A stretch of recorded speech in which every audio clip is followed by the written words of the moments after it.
जय गुरुदेव नाम किसका, जय गुरुदेव नाम किसका।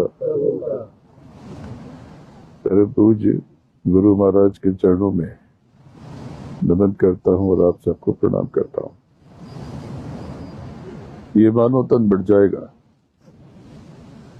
देर या सवेर, आगे या पीछे। इस मानव तन का उद्देश्य क्या है, इसकी तलाश जरूरी है। आप सब जब से इस सृष्टि बनी तब से आप यहाँ पर पैदा होते हो और बढ़ते हो। जन्म होता है और मृत्यु होती है, लेकिन अभी तक आपने अपने लक्ष्य को नहीं पाया। अपने जीवन के मकसद को आप हासिल करने में नाकाम रहे।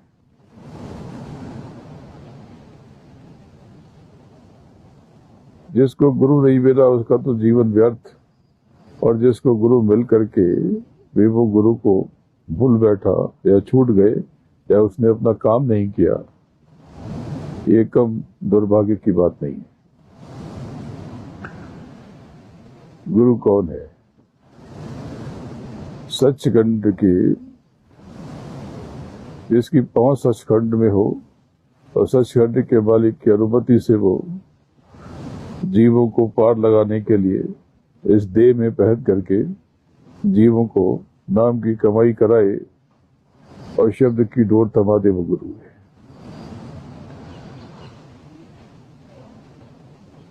पूर्ण गुरु, पूर्ण गुरु, संपूर्ण गुरु, बुद्ध गुरु, संबुद्ध गुरु, ये सचखंड से आते हैं। सचखंड यानी जहां सुरतों का धाम है, जहां सुरतों का लोक है, वो सचखंड, वो सारखंड, वो सत्यधाम, वकाल तख्त। नाम की कमाई, जिनको नाम का दान मिला वो नाम की कमाई क्यों नहीं कर पाते? क्योंकि वो जगत में बंधे हुए हैं, खुद को बांध के रखा है। और मन मुक्ता का अंश ज्यादा है, गुरु मुक्ता कम है। गुरुमुखी सुरतों को,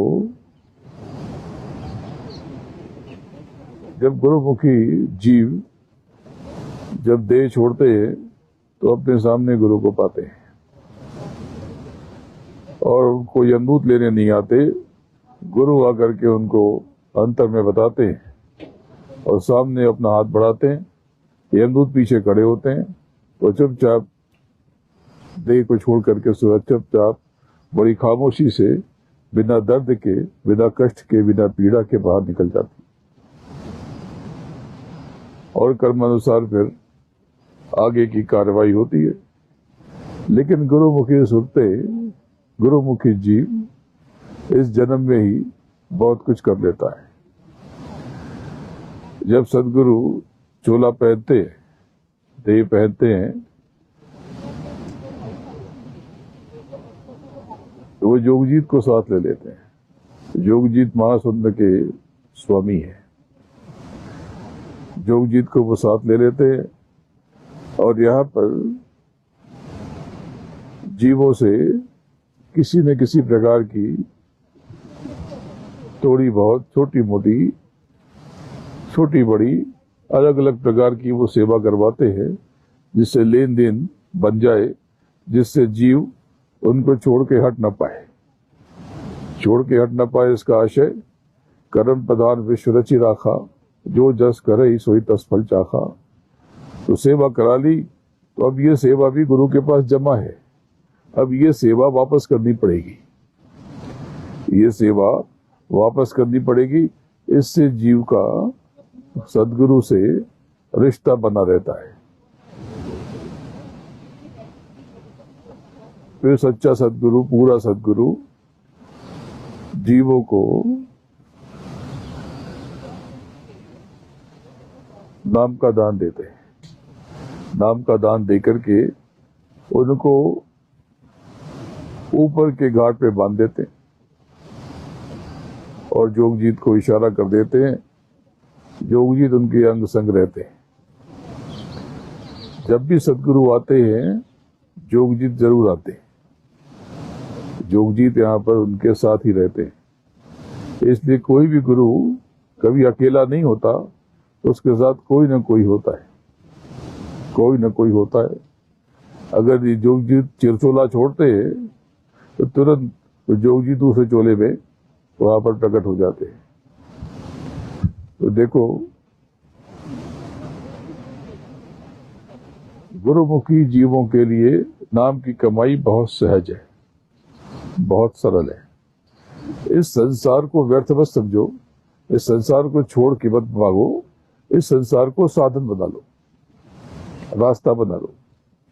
इस जगत में बड़े आनंद से रहो, इस जो भी इसका भोग है वो करते रहो, नए कर्मों से बचते हुए, यानी उल्टे कर्मों से, यानी खान पान शुद्ध रखो।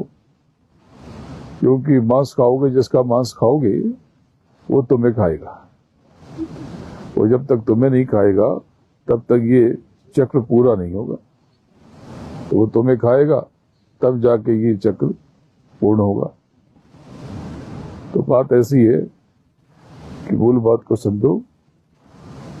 जब आप नाम की कमाई में लगते हो तो भौतिक रूप से आप धीरे धीरे बेहतर होने लगते हो। सारा खेल सेवा का है, सारा खेल सेवा का है। जिसके प्रारब्ध में पुराना है, अरबों खरबों जन्मों का खेल सदगुरु इसी जन्म निपटा देते, उसको अकूत धन दे देते। लेकिन जिसके भाग्य में धन नहीं है, जरूरत या उत्तम जीवन जीने के लिए उससे जबरदस्ती सेवा का बहाना ढूंढ लेते हैं और सेवा करा करके उसे इस जीवन में उत्तम भोग उपलब्ध करा देते हैं। तो देखो, आप लोभ में मत पड़ना, लोभ का फल अच्छा नहीं होता। एक बात याद रखो, जो आपके प्रारब्ध में नहीं है वो नहीं मिलेगा। तो प्रारब्ध को सामने रखना, और प्रारब्ध कर्म से बनता है। कर्मों को लेकर सजग रहो। आप अंतःकरण के झांसे में मत आओ, अविद्या माया के खेल को समझो। ये छूटने वाला जगत है, ये छूटने वाला जगत है। आप केवल गुरुमुखी होकर के जियो। देखो, आपके जीवन में समस्त प्रकार के सुख और वैभव जो आवश्यक है उससे ज्यादा आपको मिलेंगे, जो जरूरी है उससे ज्यादा आपको मिलेगा। किसी चीज के लिए बेचैन मत होना, विशेष रूप से भौतिक वस्तुओं के, रिश्ते नातों के, पद प्रतिष्ठा के, भौतिक जगत की कोई भी चीज आपको दुखी कर दे, इसमें वो तासीर ही नहीं है। जो आप आंसू बहाते हो व्यर्थ हो गया। अगर वो आंसू आपने मालिक के लिए बहाया होता, सदगुरु के लिए बहाया होता, प्रभु के लिए बहाया होता, तो वो आंसू मोती बन जाते और आपके राह में उजाला करते। अभी तो आपके भीतर अंधेरा है, आपके भीतर एकदम गुप्त अंधेरा। तो जैसे जैसे आपकी तड़प होती जाती है, सदगुरु कोई ना कोई बहाना ढूंढ करके या तो आपके पास चले आते हैं या आपको अपने पास बुला लेते हैं, और कोई ना कोई माध्यम, कोई ना कोई तरीका ढूंढ लेते हैं। देखो, जब से आप आध्यात्म से जुड़े, इधर उधर भटके ठीक है, लेकिन जब से आप आध्यात्म से जुड़े सच्चे तौर पे, आप स्वयं महसूस करो कि आपके जीवन में परिवर्तन नहीं आया। जरूर आया, लेकिन उसमें उलझन आई क्योंकि आप चक्कर में फंस गए, अपने कारनामों में फंस गए। तो देखो, मैं तो गुरु हूं नहीं, मैं तो गुरु महाराज के चरणों की रज हूं, धूल हूं। मैं कुछ नहीं हूं, मैं तो आपका सेवादार हूं, सेवक हूं। आप बहुत कुछ हो, तो उसका बोध कर लो। कल के सत्संग में थोड़ी और गहरी बात और थोड़ा और भेद बताऊंगा, और नए जीव अगर वहां पर हुए तो थोड़ी और गहरी बात बताऊंगा। और नए जीव जिनको प्रभु को पाने की आस जगेगी, अगर वो इच्छा जताएंगे तो उनको रास्ता मिलेगा, उनको रास्ता भी मिलेगा। अगर उनके भीतर इच्छा है, आकांक्षा है, और प्रभु को पाने का मार्ग हासिल करना चाहते हैं तो उन पर भी कल दया हो सकती। तो बात ऐसी है कि आप सबके बीच इस कर्नाटक की राजधानी बेंगलोर में बड़ा आनंद है। कल मैं यहाँ से सत्संग के उपरांत वापस मुंबई लौट जाऊंगा। आपके बीच बड़ा सुख मिला, ये अवसर मिला, बड़ा आनंद है। अब समय व्यर्थ मत करो, जगत की चिंता आप छोड़ दो। आप तो लोक की भी चिंता छोड़ दो, पर लोक की भी यह केवल नाम की कमाई और गुरुमुखी होके बन के जी के तो देखो।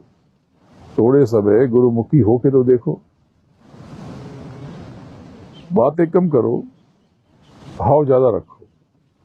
बहुत बकबक करके भी फायदा नहीं होता। जो कहे कि हम तो बस गुरुमुखी हैं, नहीं, एक छोटी सी परीक्षा होगी वो फेल हो जाएगा। तो बातें कम करो, खिंचाओ यहाँ पर रखो, दोनों आंखों के बीच में। यहाँ बहुत बड़ा उजाला, दिव्य आलोक आपकी प्रतीक्षा कर रहा। आपका स्वयं का प्रकाश बहुत अधिक है, वो बेकरार है आपका आलिंगन करने के लिए। तो बस अंतर में नाम का दीप जला लो तो बात बन जाए। और निष्फिक्र होके जियो, निर्भय होके जियो, निडर होके जियो। एक बात ध्यान रखना, मैं बार बार कहता हूं, कोई तो कारण है।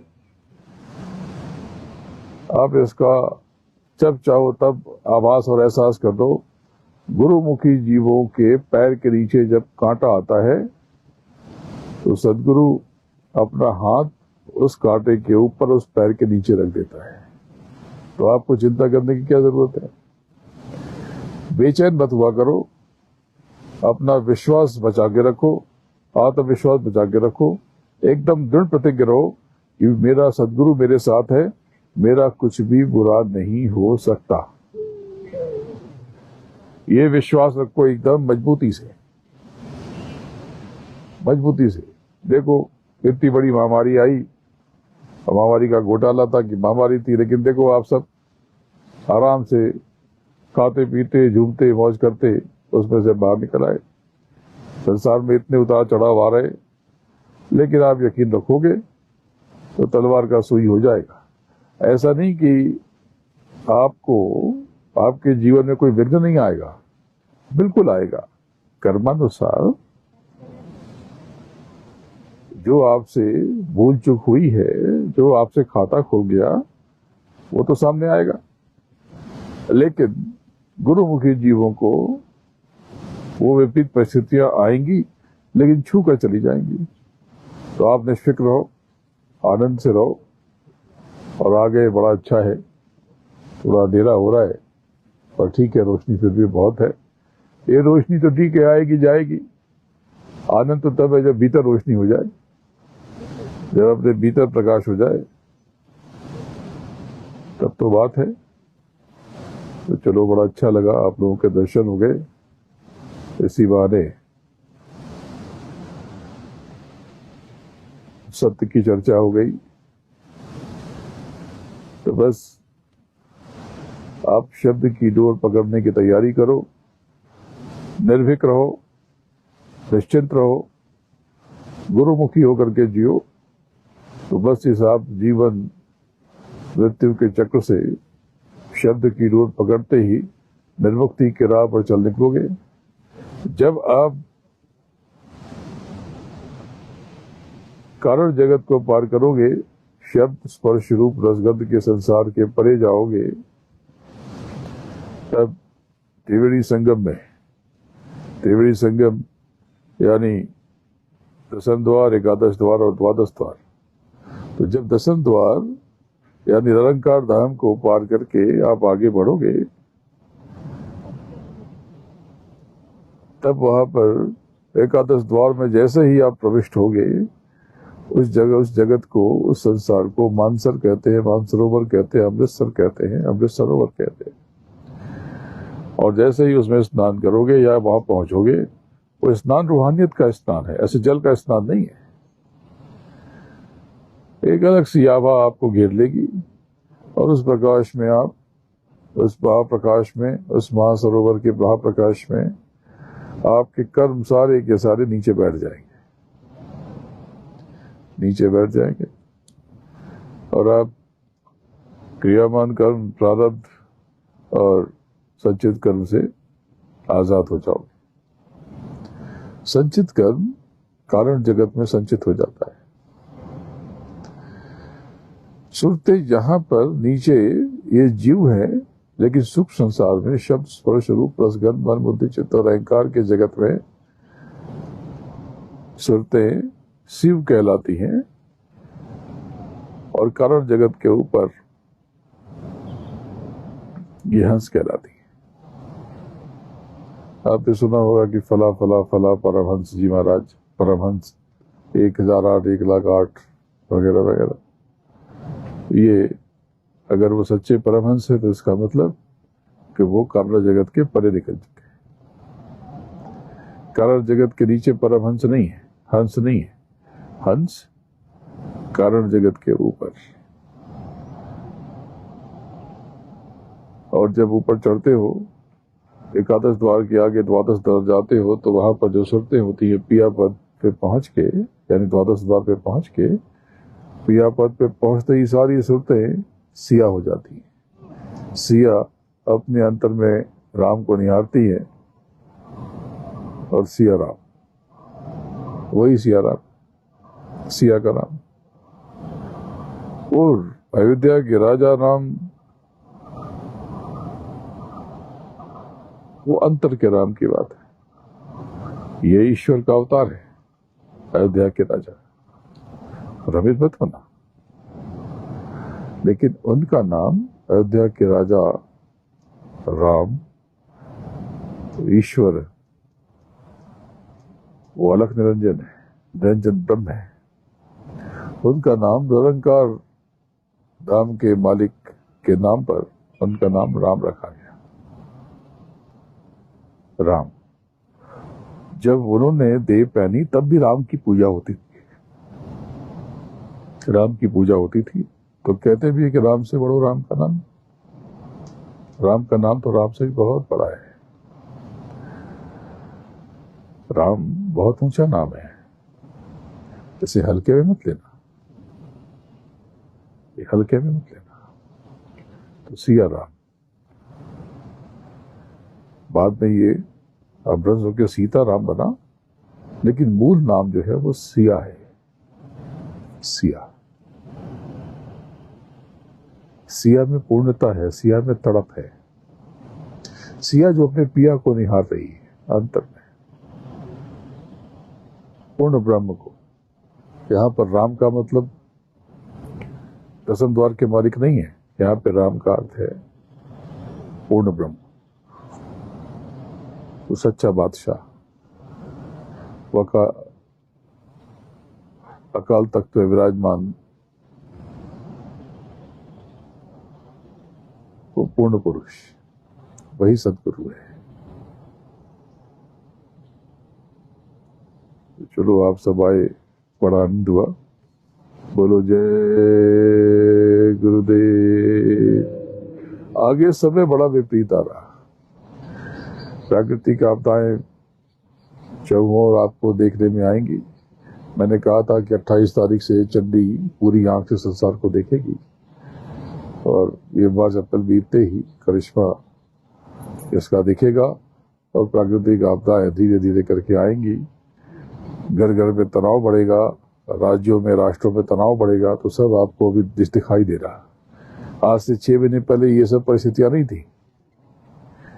कुछ कुछ राष्ट्राध्यक्षों का दिमाग फिर गया, तो पहले ऐसा नहीं था, लेकिन अब चीजें विपरीत है। तो गलती किसी की नहीं है। ये काल आगे, समय आगे बड़ा भिन्न आ रहा, बहुत अलग सा आ रहा। और आप लोग चिंता मत करना, उस मालिक की दया, सदगुरु की मेहर आपके साथ है। आप चिंता मत करना, क्योंकि संसार में आग लगे चाहे संसार में पत्थर पड़े, पर विश्वास रखना कि मेरा सदगुरु मेरे साथ है, तो मुझे कुछ भी नहीं होगा। बोलो जय गुरुदेव, जय जय गुरुदेव। जय गुरुदेव नाम किसका, जय गुरुदेव नाम किसका। गुरु महाराज के चरणों में नमन करता हूँ और आप सबको प्रणाम करता हूँ। जय गुरुदेव।